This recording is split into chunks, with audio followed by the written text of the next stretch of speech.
अब आप लोगों को वॉल्यूम 1 का अध्याय 2 80 वर्ड पर मिनट के हिसाब से लिखाया जाएगा।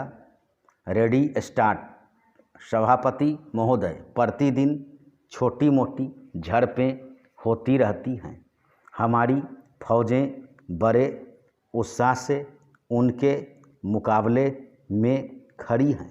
उनके हौसले बहुत ऊंचे हैं, लेकिन हमारी सरकार का भी यह कर्तव्य है कि उनके हौसले को कभी गिरने न दें।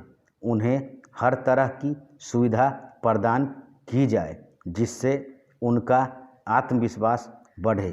मैं मंत्री महोदय से अनुरोध करूंगा कि सरकार अपनी नीतियों के प्रचार का काम ठीक प्रकार से अपनी फौजों से करे।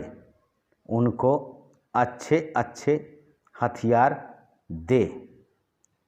अनुसूचित जातियों और आदिवासी जातियों के आयुक्त ने जो अपना प्रतिवेदन प्रस्तुत किया है, उस प्रतिवेदन को देखने से यह प्रतीत होता है कि इसको तैयार करने में उन्होंने बहुत परिश्रम से कार्य किया है।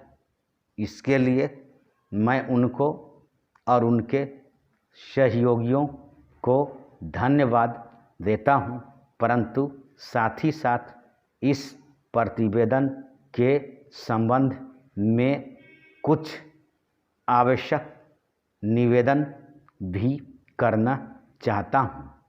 पहली बात तो यह है कि इस प्रतिवेदन को देखने से ऐसा प्रतीत होता है कि इन कार्यों के लिए जिस धन का उपयोग होता है वह 3 साधनों से उपलब्ध होता है।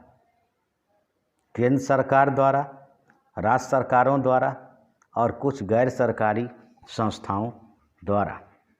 प्रतिवेदन के अनुसार जितना धन इन कार्यों पर व्यय करने के लिए दिया जाता है, उतना धन पूरी तरह से व्यय नहीं हो पाता।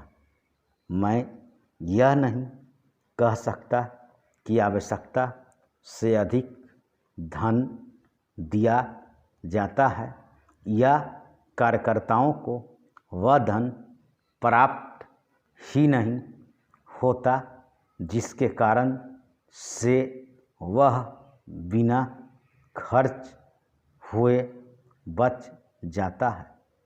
मैं तो यह चाहता हूँ कि जितना धन दिया जाता है उसका पूरा उपयोग हो और आयुक्त को यह न कहना पड़े कि इस कार्य के लिए जितने धन की आवश्यकता थी उतना धन नहीं मिल पाया और विवश होकर हमको उस कार्य को बीच में ही रोकना पड़ा।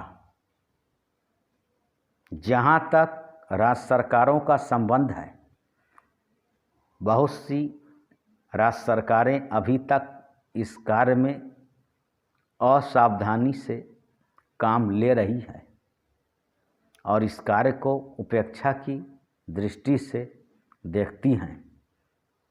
आयुक्त ने इस बात की शिकायत की है कि बहुत सी राज्य सरकारों ने अनेक पत्र भेजने के बाद भी अभी तक अपनी रिपोर्ट नहीं भेजी है।